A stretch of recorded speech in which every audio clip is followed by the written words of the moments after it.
Rated M for mature. Hello and welcome to a special video podcast of the Bethesda podcast. This month marks the 20th anniversary of id Software's seminal first-person shooter, Wolfenstein 3D. To commemorate the occasion, we've released a browser version of the game at wolfenstein.bethsoft.com. You can also get it on the official Wolfenstein Facebook page. And I'm Nick Brecken. We caught up with id Software's John Carmack, who was there from the beginning as Wolfenstein 3D's lead programmer. John was not only more than eager to share his memories of Wolfenstein, but also sat down to play the original DOS version of the game and provide a special commentary track. So we hope you enjoy. You know, I actually had a great time just a couple years ago dragging Wolfenstein out for the iOS version, where I hadn't really looked at it for over a decade probably prior to that. And, the core essence of what's in a first-person shooter, of navigating around the environment, picking stuff up, and shooting at your enemies, really was there from the very beginning. And obviously, it's amazing how far we've come. You could look at the old 320 by 200 graphics in 256 color VGA and compare it with today's games. But, the core essence of taking an experience that used to just be done in top-down. We were all familiar at the time with top-down shooters like Gauntlet and things where you would run around and shoot at the enemies there, and taking really very similar gameplay and projecting it into the 3D environment with perspective. And the fact that changed the way you perceived and experienced the game so much was the real triumph of what we did then. The evolution of our first-person experience started with a game called Hover Tank, which was like Catacombs 3D and Wolfenstein, a 3-degree of freedom game where you could move around in X, Y, and rotate, but it had flat shaded walls, so they were just like red and green blocks on there, but it did have the scaled bitmaps for the enemies. Then we went to Catacombs 3D, which had the texture mapped walls as well as the scaled enemies, but it was really the absolute minimal case for that, where there was nothing but a world full of blocks. There were some blocks that you could make disappear to kind of simulate doors. The enemies always faced you, and it was pretty much just the mob of enemies. They would just target down on your position and home in on you. It was still pretty neat, but with Wolfenstein, we wanted to add several more key things to it. We added the doors as an element which moved a little bit away from the blocks where they were pushed in halfway through there. We added enemies that could be seen from different angles. They weren't really 3D, but they had 8 different rotations, some of which were mirror flips, which also allowed us to have enemies that would walk around through the world. And in fact, that's something that we sort of lost a bit when we moved to Doom, where in Wolfenstein we've got all these guys moving around on paths, and you get more of an opportunity to sneak up behind people and to kind of know that you dodged an encounter by seeing them walk right past you without quite noticing you. And that had several pretty neat aspects to it. So we knew that we wanted to do some of these types of gameplay enhancements, more weapons, more things to pick up and all the obvious stuff. But after we had done Catacombs, we thought that the first thing that we were going to do the game called It's Green and Pissed. It was just going to be an aliens game with most of the enhancements that we wanted to do in Wolfenstein, and it was only later that we kind of latched onto the idea of taking this favored old Apple II game theme, the Wolfenstein, Return to Castle Wolfenstein theme.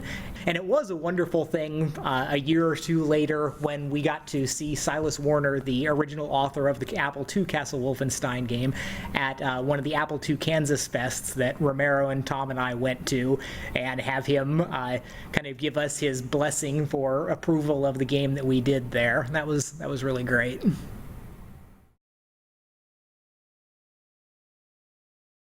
So technology-wise, the 2 previous 3D games, the Hover Tank and Catacombs 3D, I had done those in an object space sort of rendering where it drew limited polygons. They're one-dimensional in terms of they were just line segments on there that were restricted to axial on there, but it had something that resembled a polygon rasterizer and a polygon clipper, and those were both done in 4 to 6 weeks apiece, and I had really quite a bit of difficulty with it. And again, going back in time 20 years, there weren't all of the references and existence proofs and tutorials on all of this, and I was having a hard time getting some of that stuff to be as robust and reliable as it needed to be. And you could get a few freak out cases in Catacombs 3D, and one of my real goals was to simplify it enough that it would be really rock solid and robust.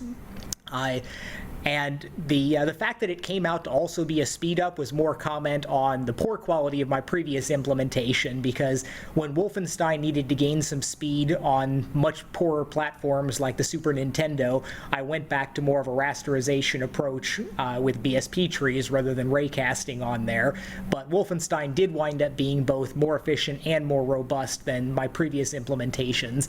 But this was, this was all Wild West for me back then. I was figuring it all out as I went along, and there weren't a lot of things to kind of look at as examples. I seem to remember that we had the first one running in about 3 months. We followed it up with Spear of Destiny on there before moving on to Doom, but it was a very short amount of time.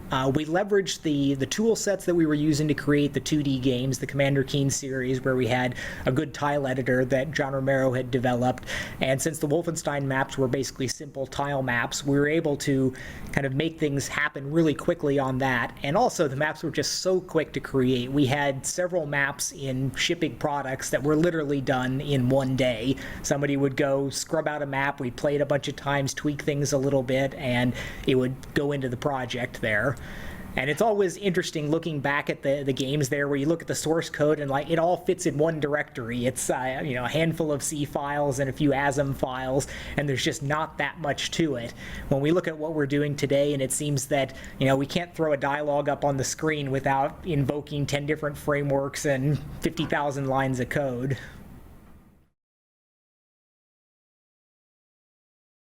So the thing that stands out a lot was the first, and it influenced a lot of what id Software did afterwards, was the first sense of people kind of tweaking with the projects there. You had people figuring out how to unpack the levels, and that wasn't straightforward because we were trying to fit on floppy disks at this time, so I had to develop all of this compression technology. And of course, the funny thing is, in hindsight, I had sort of independently reinvented LZSS and Huffman coding in different cases in very ad hoc ways. And people figured all of these out, extracted everything, and started making character editors and and level editors. And neither of those were designed to be done, and they weren't straightforward. The characters were in this column-packed format that that made it more efficient to draw without transparency tests, but made it really difficult to figure out what these original pictures looked like. So people started doing these really neat things with it, and once we just recognized that there was a large body of people that wanted to do this, that influenced a lot of our future decisions in Doom and Quake about making it actually easy and straightforward and encouraging people to undertake those things. And I have clear recollections to this day, and especially at that time, about thinking back when I was getting into gaming when I was a teenager, about how I wish that I could have that kind of access to the inside and guts of the games that I played. I can remember breaking out the Apple II sector editors to give myself lots of gold in Ultima 3 and that type of stuff, and and wishing that I had the ability to look at the source code for those old titles, and being able to make that type of thing come true as we were able to later release the full source code as well as the modding tools for the games has been something that I'm really proud of in my career.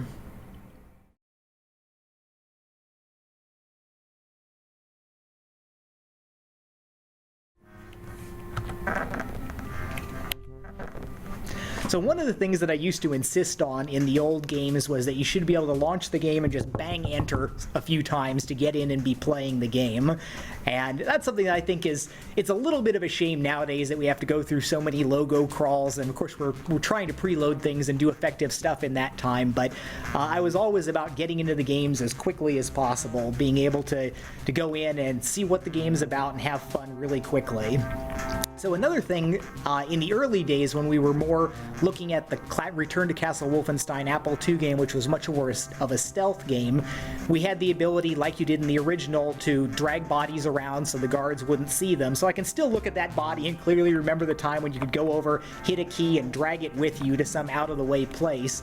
But as we got on, we found out that the game was just much, much more fun to be guns blazing than to be sneaking around. And that's really a lesson that gets relearned continuously as the industry's evolved. One of the things that was always a little bit annoying in the original game was how slidey everything was around the doors, and in some other versions later on, it would actually pocket in there so that you could find your way a little bit easier.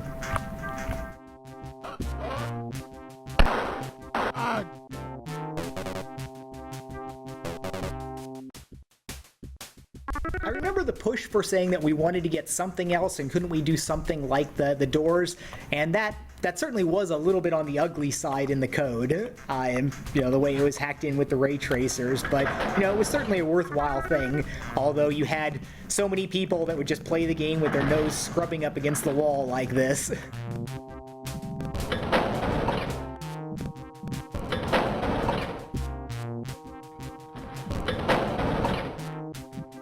So it is interesting. I have lots of memories of the later versions of the games, where, especially in this room, when I did the Atari Jaguar version, I remember finding that in this room, looking at about this way, I could actually go 60 frames per second, which was, unseen before in 3D gaming, and it was so cool, but of course I couldn't hold it for the rest of the game, and I had to lock it down at 30 frames per second, but that's still one thing that I clearly remember about that part of that room, just feeling that silky smooth 60 hertz gameplay, while on the PC we were still struggling along like this is in the teens for the most part.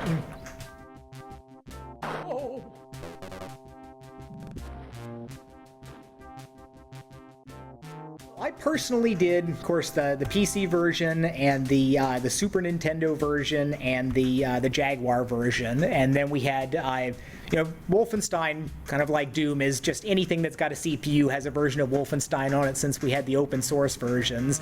But we had official versions on the Mac which had higher quality graphics made, and a few of the other platforms, the Archimedes or the Acorn Risk Machine, several other things that we had licensing agreements with. Now, that was another thing on the Super Nintendo version. Of course, you can't shoot dogs in a Nintendo game, at least back then, so the dogs had to be changed to evil, German rats to go along with the fact that the blood had to be changed to green because you can't actually shoot people, so they had to be some kind of aliens wearing human uniforms or something.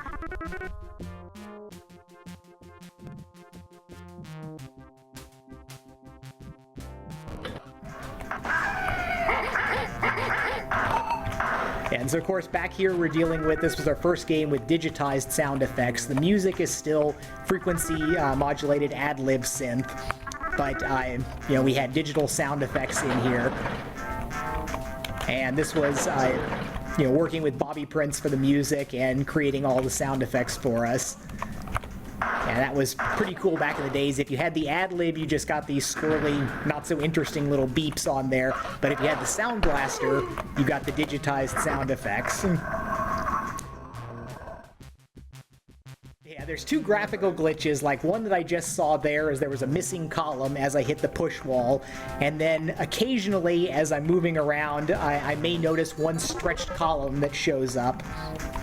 As two of the things that they were constrained in that they wouldn't cause crashes or difficulties on there. Although actually here you can see one of the graphical artifacts where the normally when you're a decent distance from things, everything smoothly expands on there, but if you notice when you get up close and they start going off the edge of the screen, you start getting more quantization in that. And that's a result of the fact that the core graphics technology behind the texture mapping in this time frame was compiled scalars, where there's actually a different little section of assembly language code that was programmatically generated to draw a 64 tall piece of graphics, 2 pixels tall, 4 pixels tall, 6 pixels tall, and so on, all the way up to the full height of the screen, but it started taking up too much memory and it would run out in a 640K system if I let them stretch all the way up to the largest possible scale that you'd get there in steps by one, so it started taking some shortcuts and saving a little bit as it got bigger.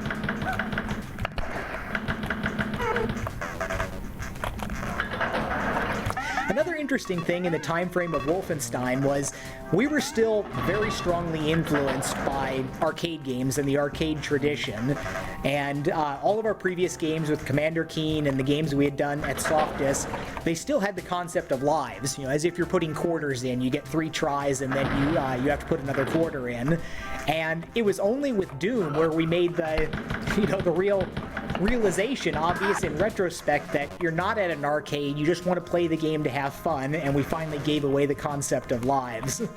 But in Wolfenstein, you still had, one-ups hidden some places, and you had to, in theory, get through the game without losing all of your lives.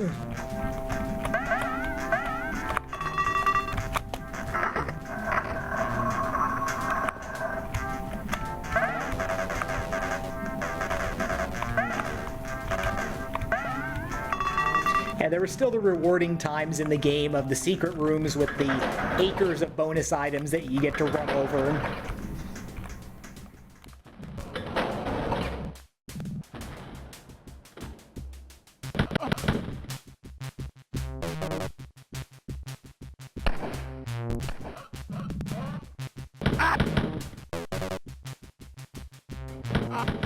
So I still regret the fact that we were a little late to the game on iOS. When it first came out, I pitched that we should move Orcs and Elves, one of our successful feature phone titles, over there, and we got something up and running, but we couldn't pull the trigger on actually turning it all the way into a product.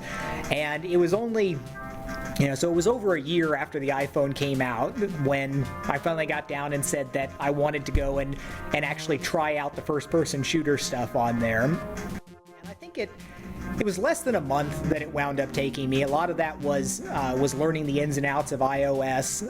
Cass Everett had helped me kind of get a framework up and going there. And then it was interesting to figure out what base I wanted to work with, where the original Wolfenstein 3D was 16-bit code and it had a lot of x86 assembly language. It didn't have C kind of fallback paths for any of that. This was before we had discovered cross-platform development and all of those, the benefits of doing things that way. So it would have been a chore to go rewrite it, although again, it's not that much code. I could have gone in and, literally gone over every line of the code in not too terribly long.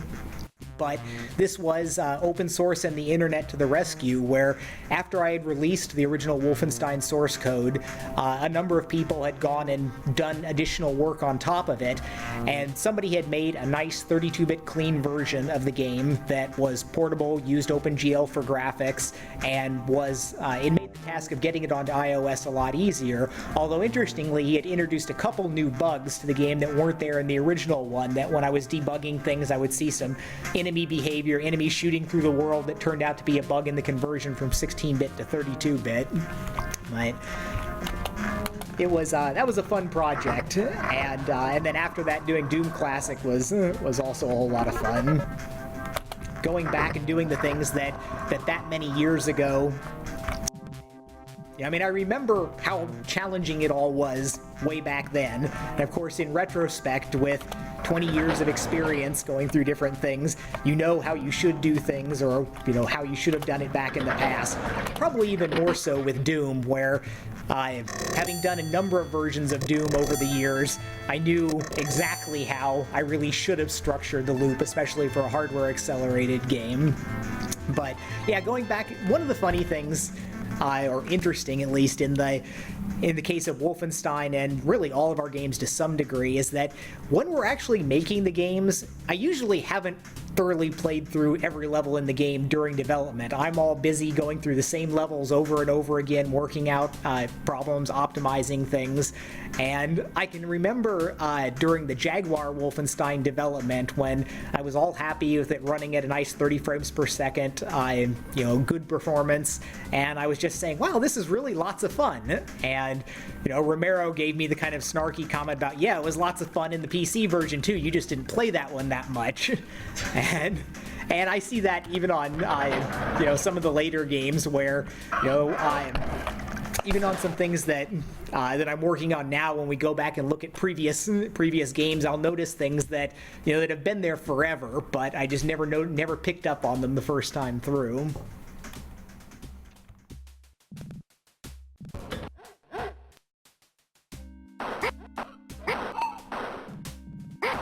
It is still interesting. It's like, I'm sure a modern gamer that didn't come up through the generations of all of it might be a little hard pressed to see what the fuss was all about. But especially if you took one of the versions that was running at a high frame rate and had and had good responsive controls on there, you could still get the same basic vibe. And again, I think that the Jaguar version was probably my favorite because you had shoulder buttons to be able to move around on, so you get the strafing action more easily in there. It ran at a consistent frame rate. Things were a little bit crisper in some ways. So I had a lot of fun on that, and I think that somebody today would have a similar sense to going back and looking at a game like Defender or Robotron, one of the classic arcade games that you can still kind of see the fun in today. But it's also clear, obviously, it's hard to find examples of anything else where you have progressed as much as we have in here when we look at the delta from Wolfenstein to Rage and you put them side by side. And it's true that I literally couldn't have imagined 20 years ago what we would be able to do in the games today, like, what Rage could look like, because computer-generated graphics in the movies 20 years ago didn't look as good as what we do real-time in the games now. That sense of 6 orders of magnitude of progress, a factor of 1,000,000 that we're using to do really sort of the same basic game. You run around, you pick stuff up, you engage your enemies and defeat them and move on to the next level, but we're throwing 1,000,000 times more power at it now than what we had here. And, it's pretty good use for it. It makes the games are a whole lot better. They're more interesting in all sorts of ways.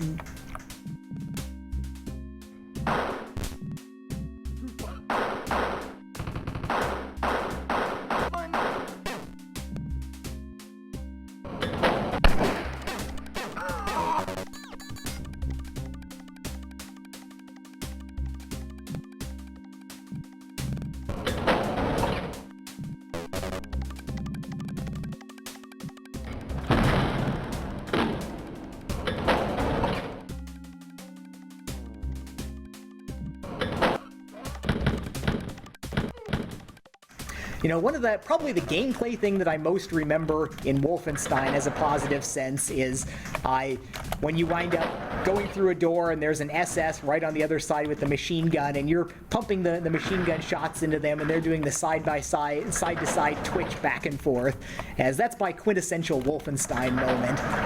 My quintessential Doom moment is the imp getting a face full of blood bursts from a shotgun, but most games have that thing that I associate with the action there. And Wolfenstein had a lot of good play value in it. There were a lot of levels because they were easy to create, and quite a bit of play time through it. And then, of course, when people started making their own levels, you had as much of it as you could possibly want to play.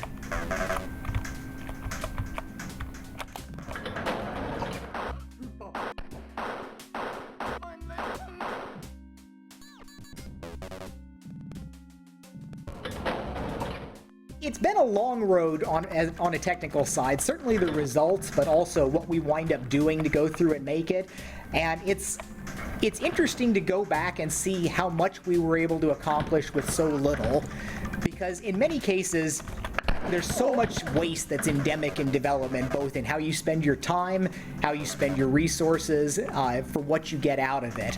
And when we look back at what we were able to do in a small number of months with a single directory full of code files, and how much enjoyment we were able to give people out of it, it's a little bit of a cautionary tale about just how everything seems to take a schedule of meetings and a plan and a framework of objects, and sometimes you wind up just spending a whole lot of work for things that could probably have been done in a simpler fashion and wind up achieving similar goals. And I think that any big company doing AAA development now on a multi-year cycle, there is something that they've lost by not having the mad dash to get something done in a small number of months, to be able to find the real value and get it into a space where it can be tested and improved upon. It's a conscious trade. The magnificent, majestic things that we do today just aren't possible to hack together, but the fun core elements of things aren't the ones that take a man-century of effort like so many of the big things do. And I think it's good to be reminded every now and then of that the essence isn't necessarily in what you throw the man centuries and the huge human waves of things at.